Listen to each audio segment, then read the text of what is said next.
Salut à toutes et tous, j'espère que vous allez bien. On se retrouve aujourd'hui pour une nouvelle vidéo sur Tour de France 2025 et aujourd'hui on va finir cette série avec la Jayco Alula. Si vous n'avez pas vu le dernier épisode, je vous conseille d'aller le voir. On a fait la montée du Ventoux, l'arrivée à Valence et l'étape reine de ce Tour de France avec l'arrivée au col de la Loze. On s'en est pas trop mal sorti, honnêtement, malgré des formes qui n'étaient pas forcément à notre avantage. Mais on a fait ce qu'on a pu, et vous voyez, en plus, il reste une dernière étape pour permettre peut-être à Vingegaard d'aller embêter Evenepoel, qui semble quand même très bien parti pour aller chercher cette victoire. Mais attention, on est encore sur une étape de haute montagne avec la Plagne. L'arrivée à Pontarlier, pardon, honnêtement, je pense qu'il se passera pas grand-chose. Donc c'est vraiment la dernière occasion de pouvoir faire des écarts, et c'est surtout pour nous une dernière occasion d'aller consolider ce maillot à poids, parce que vous allez le voir, on n'a plus beaucoup d'avance sur Jonas Vingegaard et Remco Evenepoel. Alors vous vous demandez pourquoi on se retrouve à 90 km de l'arrivée, alors que pourtant il y avait des cols juste avant. Eh bien écoutez, c'est très simple. J'étais en train d'enregistrer, donc j'étais en train de faire du coup le début de l'étape. Mauro Schmidt était à l'avant notamment avec avec une quinzaine de coureurs. Et malheureusement, là dans la descente, juste au moment où je venais de passer avec Ben O'Connor en deuxième position, le jeu a planté. Le jeu a planté, et comme moi j'enregistre en fait ce qui se passe sur l'écran, je l'enregistre directement avec ma console. Ça n'a pas enregistré ce qui s'est passé. Et du coup, je viens de perdre tout le début. Donc je vais vous faire un petit résumé de ce qui s'est passé. Oui, vous l'entendez bien, hein, j'ai un peu le seum quand même, parce que le début d'étape était quand même vachement intéressant, et c'est vraiment dommage que ça s'arrête comme ça, mais bon, c'est pas grave. Je vais vous résumer ça juste après. Donc pour vous résumer le début de cette étape, on est parti à l'avant avec Mauro Schmid, qui était en forme normale. On est parti avec une quinzaine de coureurs, comme je vous l'ai dit, notamment Mathias Kelmoz, il y avait Henrik Mas, Tobias Joavessen, enfin bref, il y avait du beau monde, il y avait vraiment du beau monde, et aussi des baroudeurs qui ont essayé de prendre l'avantage. Malheureusement, il s'est passé quelque chose d'un petit peu compliqué, c'est que la Visma, pardon, je vais y arriver, la Visma a fait la même chose que sur l'étape de la veille. Ils ont mis en route dès le premier col, ou quasiment dès le premier col. En fait, ils ont profité de certaines équipes qui n'avaient pas mis de monde à l'avant pour maintenir un écart aux alentours des 1 minute 30, mais c'est le maximum qu'on a eu. Après, la Jumbo a mis en marche dès le départ. Et puis après, derrière, ça n'a pas débranché. Et ça n'a pas débranché jusqu'à ce qu'il rattrape l'échappée. Et au moment où Simon Yates s'est écarté, et bien écoutez, Jorgensen a attaqué à plus de 100 km de l'arrivée. Je crois qu'il y avait 101 km, il restait en haut à gauche. Et voyant en fait que ça se regardait, je me suis dit, écoutez, je vais pas me prendre la tête. Je vais attaquer moi aussi, pour essayer un petit peu de partir un peu à l'avant et de tenter quelque chose, parce que clairement, rester dans les roues, comme on l'a fait hier, qui était un petit peu plus logique vu l'étape, l'est un petit peu moins aujourd'hui. Donc j'ai préféré sortir, et on va pas tarder d'ailleurs à arriver au sprint intermédiaire, et juste après le sprint intermédiaire, on aura le premier col hors catégorie de la journée. Et vous voyez, on arrive à ce col du Pré, 12,8 km, 7,9% de pente moyenne. Ce col va faire très mal. Et vous voyez, en plus, on n'aura pas beaucoup de temps pour se reposer juste après, parce que la descente va être très courte, et le ravitaillement est juste derrière. Donc moi, j'avoue que dans l'idéal, si on pouvait réussir à rattraper Jorgensen, je sais pas trop comment la jouer là pour l'instant, je pense que je vais attendre les plus forts pourcentages pour me donner vraiment à fond, même si les hommes reviennent, d'ailleurs, qui sont menés par la UAE, qui roule pour Almeida.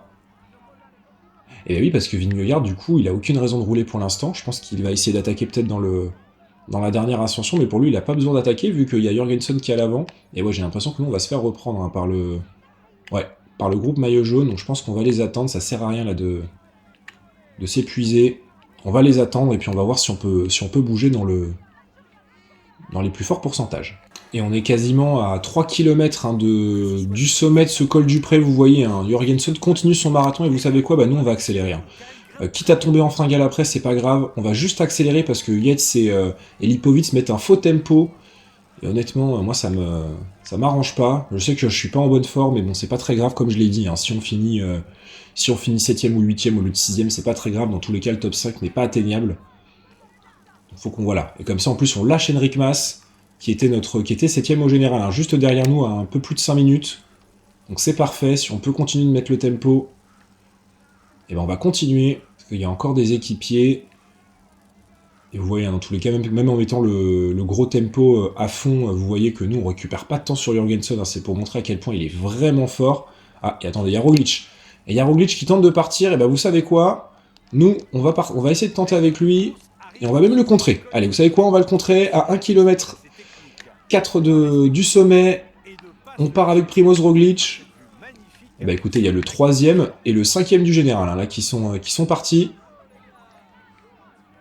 Ça va se regarder forcément derrière. Remco qui se retrouve de nouveau tout seul. Il va falloir que je baisse un peu le pied par contre là. Quitte à ce que Primoz passe, mais je vais pas pouvoir continuer comme ça jusqu'au bout. On n'a pas pris tant que ça d'avance hein, sur le peloton. C'est pas très grave, hein. De toute façon on va arriver, on n'aura plus rien comme barre et on va passer deuxième comme lors du col précédent.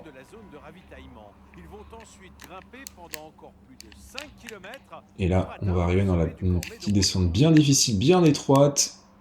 Et après derrière on va entamer l'avant-dernier col déjà de cette étape. Mais il va rester encore un gros morceau justement, après ce deuxième catégorie. On est dans le cornet de Roseland, 5,5 km à 6,5% de pente moyenne, c'est pas le plus dur, c'est pas ce qu'il y a de plus dur aujourd'hui, mais on n'a pas eu énormément le temps de récupérer dans cette petite descente. Donc on va devoir essayer de tenir jusqu'au haut.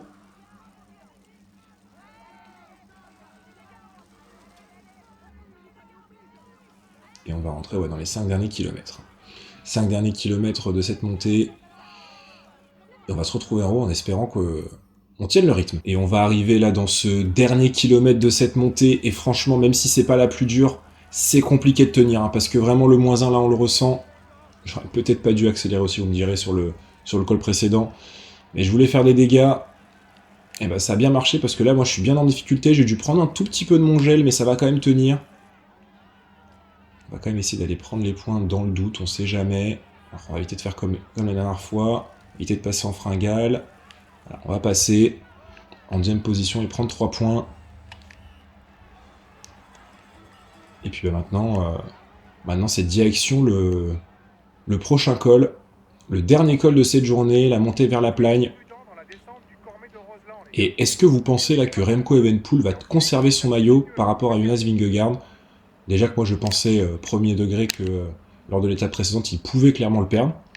Je pense qu'ils étaient vraiment à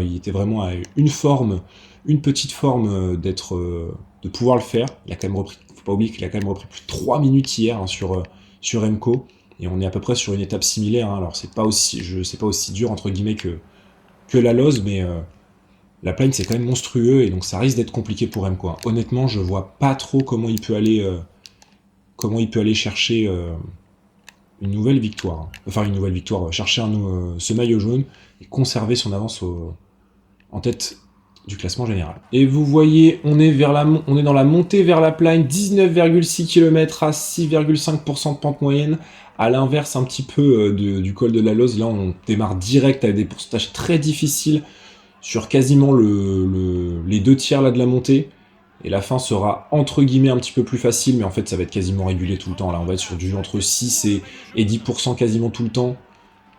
Et honnêtement je pense que je vais faire comme j'avais fait hier, c'est-à-dire que je vais mettre à mon rythme et je vais éviter les à-coups parce que 19 km c'est extrêmement long. Et en sachant qu'on n'a pas de concurrent devant, hormis Adam Yates, mais qui est tellement loin, qu'on n'a pas vraiment à s'inquiéter. Nous, on est à 21 minutes, lui, il est à 37 minutes, donc on va faire notre montée à notre rythme. Hein. Et vous voyez, Primoz Roglic qui lâche direct, et ouais, forcément, les deux qui ont voulu tenter juste avant le ravito, forcément se retrouvent en difficulté. Tant il est hors de question que je t'amène, hein. Je te le dis, il est hors de question que je t'amène. Si tu vas te débrouiller tout seul, chacun se démerde. Et voilà, ils ont fait la jonction. Est-ce que maintenant, du coup... ouais, c'est ça. Je pense qu'à mon avis, Adam Yates... Enfin, Simon Yates et John... 1, 2, 3. Et voilà, ils ont rattrapé Matteo Jorgensen. Alors, je sais pas trop, du coup, comment ça va se passer maintenant pour eux. Honnêtement, je pense que ça... Ouais, voilà, c'est ça. Hein, la Jumbo va rouler. Adam Yates va donner ses coups de pédale avant que ce soit, je pense, à Matteo Jorgensen de donner ce qui lui reste. Ah bah non, voilà, c'est déjà fini. C'est déjà fini pour Jorgensen et Adam Yates. Ah oui, mais en fait, c'est une attaque de Jonas Vingegaard à 15 km de l'arrivée. Il a attaqué directement. Almeida et Jorgensen sont derrière, le 4e et le 3e. Il y a 2 minutes d'écart, hein, donc pas le choix forcément de... Ouais, mais forcément, Jorgensen, là, il va lâcher. Et ouais, il va lâcher. Et il va perdre sa place sur le podium, là. Mais après, c'est... Si Remco craque et que Vingegaard remporte le général, ça n'aurait pas été pour rien. Bah écoutez, nous, ce qu'on va faire, c'est là, on vient de prendre notre gel. On va essayer de distancer un petit peu Primoz Roglic, et puis surtout, on va essayer, pourquoi pas, de rentrer dans le top 5 de cette étape avec une mauvaise forme, ce serait vraiment top. Donc on va essayer de voir si on est capable de le faire. Et vous le voyez en haut, à gauche de votre écran, Remco Evenepoel a lâché. Nous, on est à 4 minutes 30, hein, donc je pense qu'à mon avis, eux, ils doivent pas être très très loin des 5 derniers kilomètres, mais il a craqué le maillot jaune, et honnêtement, bah, je pense que là, c'est fini. Hein. Je pense que là, il va pas revenir, et il va aller chercher cette victoire, le Danois. Et ouais, malheureusement, et même avec l'abandon de Tadej Pogačar et 4 minutes 30 d'avance avant la Lose, malheureusement, ça n'aura pas suffi. Ça n'aura pas suffi pour le champion belge. Et vous voyez, en plus, on va rattraper bientôt Matteo Jorgensen. Bon, il nous reste encore 6 km, hein. Mais déjà, on va rattraper Matteo Jorgensen, qui, lui, est en train de se battre pour sauver son podium. Et vous voyez, on est dans les 3 derniers kilomètres, on est même quasiment dans les 2 derniers kilomètres, on a bientôt rattrapé Jorgensen. Jorgensen, hein, qui va, je pense, perdre son maillot jaune, perdre sa 3e place, mais par contre, Vingegaard va remporter ce Tour de France, sauf chute ou abandon. Il aura repris plus de 2 minutes à Remco dans quasiment les 5 derniers kilomètres. Et puis bah nous, on va essayer là on va faire ce qu'on peut là pour faire le dernier kilomètre, le meilleur dernier kilomètre possible. Essayer d'aller gratter ce qu'on peut gratter, hein, c'est toujours ça de prix. Ils avaient combien de temps d'écart ? Il avait 2 minutes 20. Il avait 2 minutes 20. Donc je pense qu'il va perdre son maillot avec les bonifs, enfin sa 3e place avec les bonifs. Et nous, au contraire, on va bien finir. Merci, on fait une très belle course. Hein. On a fait une très belle course avec Ben O'Connor. Franchement, rien à dire. Dommage qu'il n'y a pas de top 5. Hein. Honnêtement, ça aurait été génial si on avait pu avoir un top 5, mais compliqué. Mais on aura au moins un top 5 sur cette étape. La dernière étape de montagne, à plus de 5 minutes de Jonas Vingegaard. Mais franchement, très belle étape de notre part.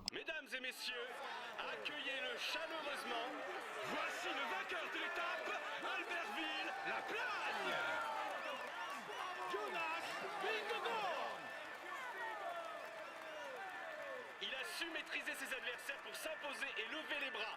Félicitations à lui pour cette performance de haut vol. On peut dire que le tour se passe idéalement pour lui. Voici le maillot jaune de ce Tour de France. Jonas Vingegaard. Espérons que pour lui la suite se passe aussi bien, mais pour l'instant, il peut savourer. Bravo les gars, vous avez réalisé une bonne perf aujourd'hui. Intégrer le top 5 sur cette étape, c'est un bon résultat. On perd le maillot à poids, c'est la déception du jour. Et victoire de Jonas Vingegaard devant Remco Evenepoel et Joao Almeida. Nous, on fait une très belle 4e place avec Ben O'Connor. Jorgensen est 5e, Primoz Roglic 6e, les frères Yates 7 et 8, et Henrik Mas et Lipovic pour compléter le top 10. Bien évidemment, il y a eu 10 abandons. On a eu de la chance, hein, honnêtement, avec Raiders, hein, qui n'était pas dans les 10 derniers, donc qui va pouvoir continuer ce Tour de France jusqu'au bout normalement. Et puis maintenant, comme ça, on va aller voir le classement général avec un changement, avec Vingegaard qui passe en tête. Et on voit aussi que Almeida, pour 14 petites secondes, est repassé sur le podium devant Jorgensen. Mais la vraie mauvaise nouvelle, malheureusement, pour nous, c'est la perte du maillot à poids. Vous voyez, on a plus de 20 points, on a quasiment 20 points de retard sur Matteo Jorgensen. Je crois que sur l'étape prochaine, il n'y aura que 10 points. Donc malheureusement, on ne rapportera pas le maillot à poids. Petite déception, mais je pense que dans tous les cas, ça me paraissait trop compliqué avec Mauro Schmid, mais je voulais le tenter. C'est pas grave. Dans tous les cas, au moins on aura passé quasiment tout le tour avec. Dommage de pas le ramener sur Paris. Et on va se retrouver pour cette avant-dernière étape de ce Tour de France, l'étape entre Nantua et Pontarlier. Honnêtement, il va pas se passer grand-chose. Vous voyez, hein, de toute façon, il n'y a que 13 points à prendre, donc on n'a pas assez de 12 points pardon, à prendre. On n'aura pas assez de points, donc on va passer très très vite sur cette étape. Hormis un pic de forme, je pense que tout le monde restera à l'avant et ce sera sûrement une victoire entre les échappés. On va voir selon les fins. Eh bien, vous voyez, nous sommes quand même partis à l'avant parce que Mauro Schmid avait une bonne forme. Et honnêtement, il y a peut-être une chance que ça finisse entre baroudeurs. Benjamin Thomas, Quentin Paché, Alexei Lutsenko, Berkmos, Kokar, Boivin, Gany Vermersch et Zimmermann sont à l'avant. Un peu plus de 5 minutes d'avance. On est dans le col de la Croix de la Serra. Je pense qu'à mon avis, ça... Je suis pas sûr que ça aille au bout, honnêtement. Parce que le peloton n'a pas non plus laissé énormément d'avance dès le départ. Après, on verra à la fin de ce col combien d'avance on a. Et surtout, est-ce qu'on n'est pas trop émoussé non plus? Parce que, honnêtement, là, les étapes précédentes ont été très compliquées. Hein. Eh bien, vous voyez, on est à l'approche du sprint intermédiaire et 13 minutes d'avance sur le peloton et le groupe maillot jaune. Honnêtement, ça risque de se jouer entre les échappés. Mais par contre, quand je vois la taille de la barre, je me dis que très rapidement, ça peut aussi... on peut aussi ne pas forcément tous arriver au bout, parce que clairement, l'étape est difficile vu qu'on est que 9. Ça va être compliqué. Mais déjà, on va prendre notre gel. Parce qu'on va bientôt arriver à la zone de ravitaillement. Et nous, on va se retrouver directement au prochain grimpeur. Et on est dans la côte de Tézy, 3,7 km à 8,6% de pente moyenne. Et vous voyez un Quentin Paché qui décide d'accélérer pour essayer, je pense, de distancer certains. Et ça marche déjà avec Ben Thomas. Guillaume Boivin aussi est en train de lâcher. Oh, est-ce que Lutsenko aussi lâche? Non, il lâche pas. Non, c'est pas lui qui lâche. Vous savez quoi? C'est nous qui allons mettre le gros tempo. Enfin, le gros tempo. On va mettre un tempo pour essayer de distancer... Ah, et l'attaque de Quentin Paché. Vous savez quoi? Nous, on va suivre... On va suivre. Ah, il a mis une belle petite attaque. Et on va revenir. Brian Kokar aussi, c'est terminé. Assez dur par contre pour la Cofidis qui avait mis 2 mecs à l'avant. Et aucun n'a tenu. Et on se retrouve à 6. Alors, vous savez quoi? Si ça veut pas continuer de rouler, ouais, Quentin Paché, il continue d'accélérer. Vous savez quoi? Moi, je vais pas mettre non plus à coup sur à coup. Moi, je vais continuer à avancer, et dans le pire des cas, tant pis, hein, mais je vais pas non plus passer mon temps là à accélérer comme ça. On a Vermersch dans la roue. Ah, c'est dur pour Berkmos, c'est dur pour Lutsenko. Quentin Paché, il a l'air d'être en super forme. Hein. Ah, c'est fini pour Zimmermann. On va arriver dans ce dernier kilomètre. Comme ça, au moins, même en cas de chute, on est sûr de pas revertir le maillot. Même s'il y avait les abandons de Jorgensen et compagnie. Ils ont l'air de partir à 3. Hein. Vous savez quoi? Allez, pour stage un peu moins difficile, on va essayer là avec Berkmos de raccrocher la roue là, des 3 premiers. Et Berkmos qui tient pas. Allez. Oh, c'est tout pile. Hein. Oh, c'est tout pile. On est vraiment tout pile pour rentrer, heureusement. Parce que là, sinon, on avait été en chasse-patate, ça aurait été compliqué. Et maintenant, on va essayer de rouler avec nos collègues. On va essayer de rouler avec nos collègues, et puis on va essayer de voir ce que ça donne dans ces 60 derniers kilomètres, en sachant que là, on est à 60 km de l'arrivée. Alors certes, on a 12 minutes d'avance, mais quand je vois la taille de la barre, ça va être très compliqué. Et vu comment Quentin Paché nous a mis à mal, je pense qu'il doit être quand même beaucoup plus frais que nous, ou avoir une meilleure forme, ou les deux. Hein. Et on est dans cette dernière difficulté de ce Tour de France, et vous savez quoi? Moi, je vais attaquer dès le départ. Grosse accélération de la part de Mauro Schmid, à 26 km de l'arrivée. La côte de Longueville, 3,1 km, 5,6% de pente moyenne, vous savez quoi? C'est la dernière côte, il faut se faire plaisir, c'est probablement la dernière étape où il va se passer des choses, où on va pouvoir se montrer, parce que l'étape de demain, malheureusement, sans sprinter, ça va être compliqué. Et vous voyez, hein, on essaie de creuser l'écart, après on pourra pas tenir ce rythme de manière jusqu'à la fin, jusqu'à l'arrivée, clairement. Et l'objectif, là, c'est surtout de distancer ceux qui s'accrochent en fait désespérément et qui n'ont plus d'énergie et qui font juste les efforts de revenir, mais du coup ça fait qu'on bloque. Donc là au moins on est parti à 3, Quentin Paché, Zimmermann et Mauro Schmid. Je pense qu'ils vont nous rattraper. Et nous, on va passer en tête de ce dernier Grand Prix de la montagne, de ce Tour de France, comme un symbole, malheureusement, sans le maillot, de meilleurs grimpeurs. Mais au final, c'est pas ça le plus important. On a réussi à faire le trou. Donc maintenant, il va falloir gérer au maximum. On a 7 minutes d'avance. Vous savez que, honnêtement, même avec 7 minutes d'avance, ça risque d'être compliqué parce que...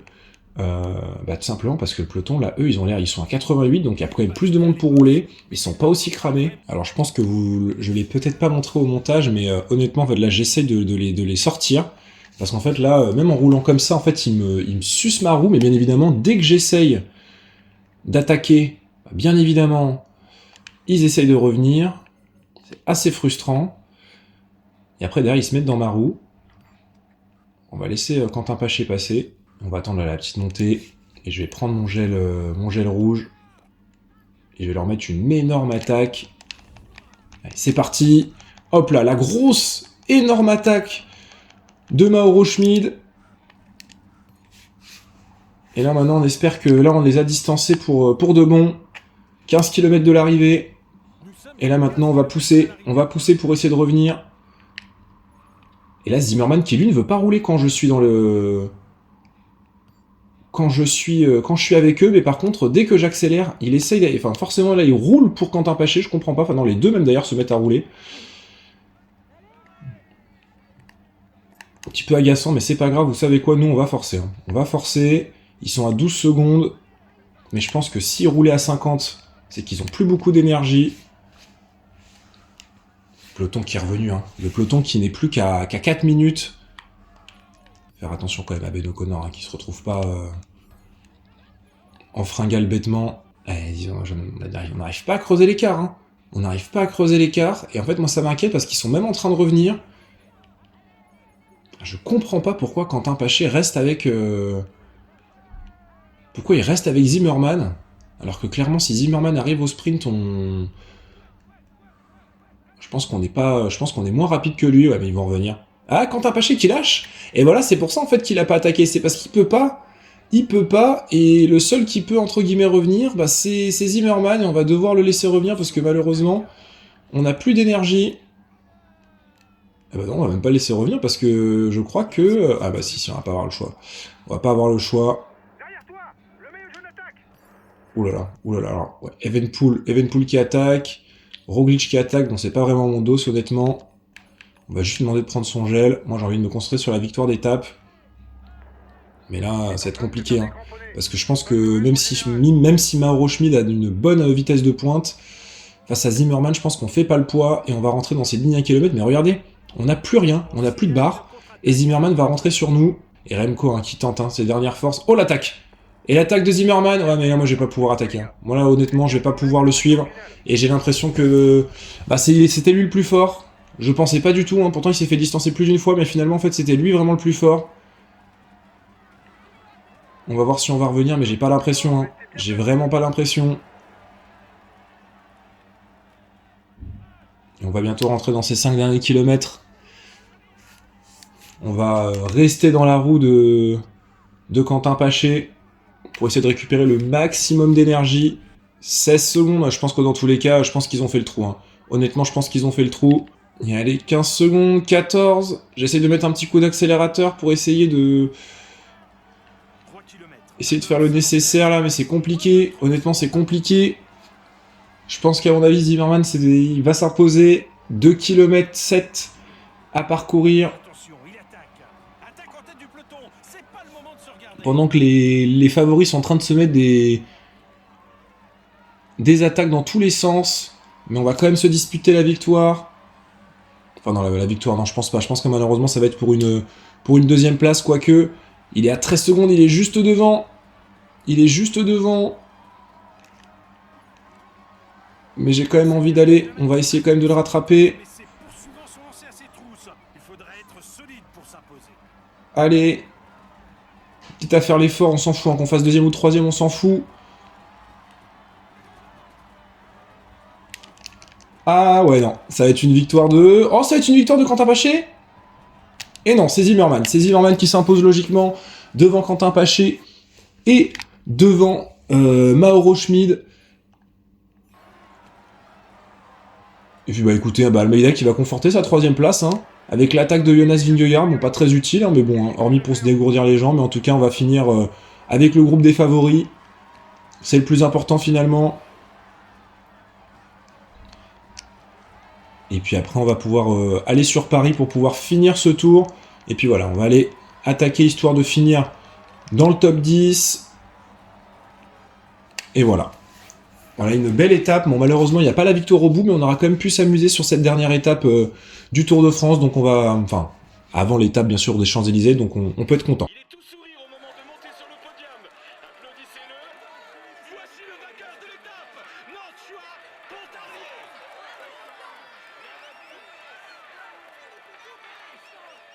Bravo à lui. Il a réussi à manœuvrer parfaitement pour aller chercher cette victoire. Il peut savourer cet instant. Super les gars. Je n'attendais rien de cette étape et vous ramenez un podium. Bravo à vous. Et bah écoutez, comme on l'a dit, victoire de Zimmermann. Alors pourtant, il était en mauvaise forme. Donc ça veut dire qu'on a sûrement très mal géré notre énergie. Mais en tout cas, il s'impose devant Quentin Paché, Mauro Schmid, Almeida et Van Der Poel pour compléter le top 5. Nous, avec Ben O'Connor, on fait 8ème. Pas de changement en général. Sauf bien sûr sur le... Ah, quoique, une petite... Bah quand même un petit changement, c'est Mathias Kelmos qui passe 10ème à la place d'Arenspan qui est malade. Mais en tout cas, sinon voilà, le classement reste inchangé. Pareil pour le maillot à poids, vous voyez. Hein. Malheureusement, il nous aura manqué une dizaine de points. Je pense qu'il y aurait forcément, quand on y réfléchit, il y a forcément des points qu'on a laissé passer à droite à gauche qui auraient pu nous... où on aurait pu aller chercher ce maillot, mais bon, c'est pas très grave. Et puis bah écoutez, on a fait... je pense qu'on a fait un très beau Tour de France. Et on va maintenant se diriger tout de suite vers la dernière étape entre Mantes-la-Ville et les Champs-Élysées à Paris.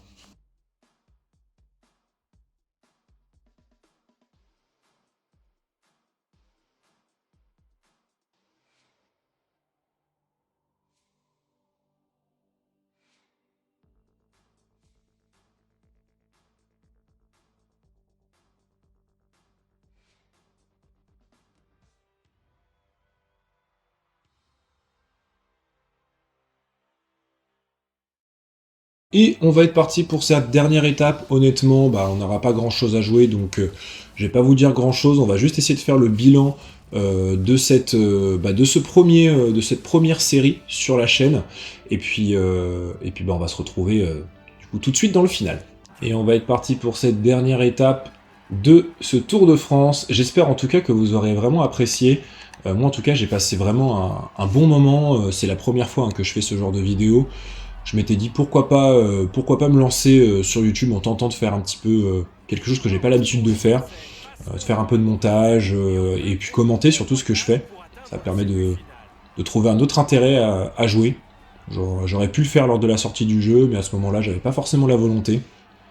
Donc non, en vrai, franchement, je suis très content. J'espère que ça vous aura plu, parce que même, je trouve que le tour en lui-même aura quand même été assez intéressant. Bon, malheureusement, il y a eu pas mal de rebondissements, notamment chez nous, ce qui font qu'il y a quand même quelques étapes qu'on n'a pas pu vraiment jouer comme on l'aurait souhaité. Mais en globalité, je suis quand même content. Je suis quand même content, donc pour une première sur YouTube, pour une première série, franchement, je suis pas mécontent. Et puis bah après, derrière, on va pouvoir se concentrer sur d'autres séries, notamment déjà celle sur la Vuelta. D'ailleurs, je profite là qu'on passe sur la ligne pour les 3 derniers tours. Du coup, pour les séries qu'on risque de faire, on risque de se faire une petite série, alors je sais pas trop quand, je pense à mon avis en même temps que la Vuelta, parce que ça me semblerait pas mal, mais ce serait potentiellement de faire un autre My Tour, mais un My Tour 100% montagne. Je sais pas ce que vous en pensez, alors je pensais faire soit un 100% montagne, soit essayer de faire par exemple un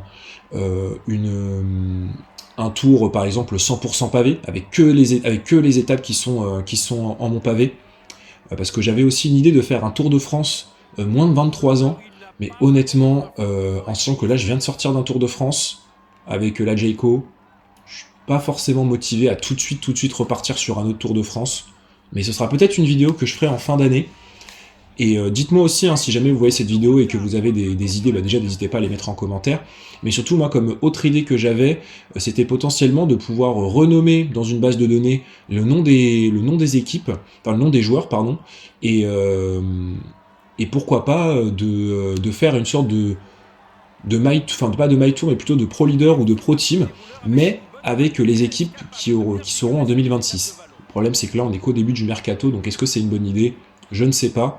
Et vous voyez, on arrive dans ces 5 derniers kilomètres, les 5 derniers kilomètres de ce premier Tour de France sur la chaîne. On va quand même, vous savez quoi, juste pour le plaisir, on va se faire le sprint avec Reinders, qui a failli finir hors délai lors de la dernière étape de montagne, mais on va se faire un petit kiff. On risque pas de faire grand chose, mais pourquoi pas, hein, c'est une étape des champs, tout le monde est émoussé, et pourquoi pas se faire plaisir. En tout cas, on est bien placé. Et Van Der Poel qui est en train d'amener, avec Callum Grove qui, je pense, essaye d'amener le maillot vert, mais je vois pas de maillot vert, donc c'est peut-être qu'ils sont en train d'essayer de la jouer pour quelqu'un d'autre. Non, Philipsen est là. Il y a tous les sprinters restants. On est bien placé.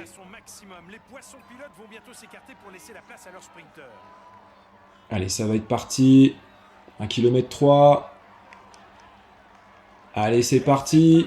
Et allez, hop, il faut éviter de se faire bloquer. Allez, on va prendre la roue d'Arnaud Delis. Oh, il y a Filippo Ganna aussi qui remonte.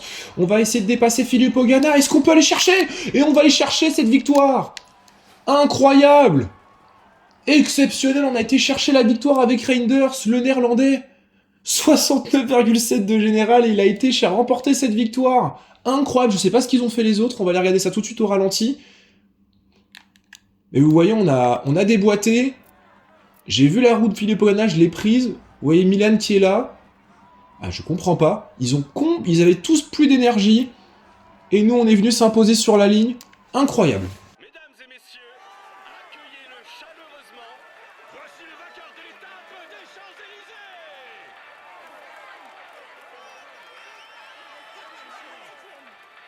Bravo à lui, il a vraiment été le plus fort. Il mérite amplement cette victoire de prestige. Au cours de ces 3 semaines de course, il a su déjouer tous les pièges du parcours tout en maîtrisant ses rivaux. Voici le grand vainqueur de ce Tour de France. Jonas Vingegaard.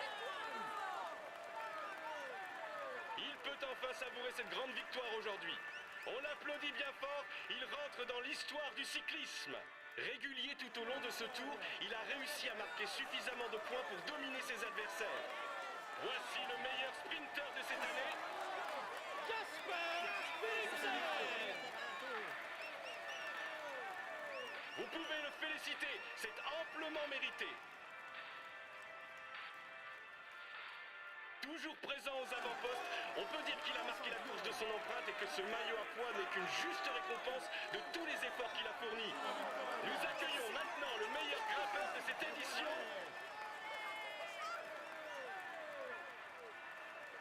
Allez, on l'applaudit bien fort.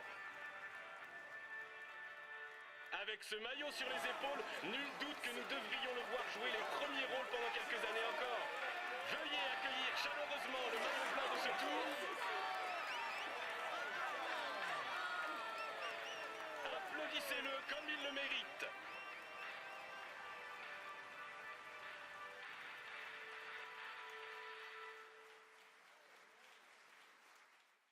Un immense bravo pour cette victoire, les gars. Nos chances étaient quasi nulles. C'est une performance exceptionnelle. Vous avez battu tous les favoris. On remporte le classement de la combativité. C'est une belle récompense pour tous vos efforts. Bravo, les gars. Eh bien, écoutez, on finit ce Tour de France avec un triomphe. Et quel triomphe de Reinders devant Filippo Ganna et Jonathan Milan. Arnaud Démare aussi vient faire une très belle 4e place devant Wout van Aert. Narvaez vient prendre la 6e place. Vandenberg, 7e. Maxime Louvel, 8e, Garcia Cortina en 9e position, et Matteo Jorgensen est 10e. Pas d'abandon lors de cette dernière étape. Et puis écoutez, franchement, on peut être très content de nous. Très beau Tour de France. Et voici le classement général final. Vingegaard l'emporte devant Remco Evenepoel et Joao Almeida. Jorgensen et Roglic complètent le top 5. Nous, malheureusement, on est à la porte du top 5, mais on est quand même à plus de 9 minutes de Primoz Roglic. Donc malheureusement, voilà, on ne pouvait pas viser plus haut, je pense. On est suivi par Enric Mas, Adam Yates, Ben Eli et Lipovitz, qui finalement a repris sa place sur... Non, pardon, je dis une bêtise, excusez-moi, non, il était déjà en 10e position. Je pense qu'il a dû la reprendre par rapport à Skelmos, qui a descendu de 2 places. Mais en tout cas, voilà, on a fait un très beau Tour de France. Mauro Schmid finit 3e au classement de la montagne. Franchement, au maillot vert, c'était déjà fini depuis très longtemps. Evenepoel remporte le maillot blanc, la meilleure équipe, c'est la Visma Lead the Bike, et de quelle manière, honnêtement. Bon, après, le fait que Pogacar ne soit pas là, forcément, ça aide un petit peu. Et puis, le plus combatif, et de très très loin, c'est Mauro Schmid, hein, qui n'aura pas arrêté quasiment pendant quasiment tout le tour.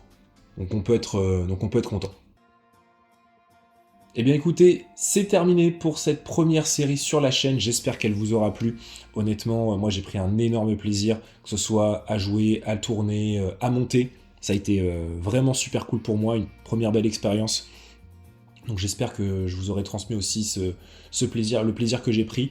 Comme je l'ai dit peut-être un peu plus tôt, on se reverra très rapidement pour faire de nouvelles séries.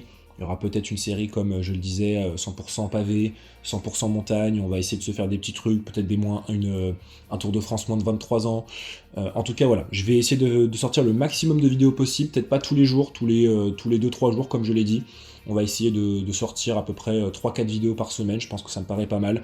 Il y aura aussi beaucoup de Tours de France, mais on va aussi faire des previews. On va aussi peut-être aussi faire des petits podcasts, entre guillemets, où je vais parler de l'actualité. Surtout du cyclisme. Peut-être que je me lancerai dans autre chose, que ce soit par exemple moi qui aime beaucoup le foot, le basket, qui suis un petit peu le rugby ou le tennis et la Formule 1. C'est pas impossible que je parle aussi d'autres sports, mais en tout cas pour l'instant on va rester à fond sur le cyclisme et sur le jeu Tour de France.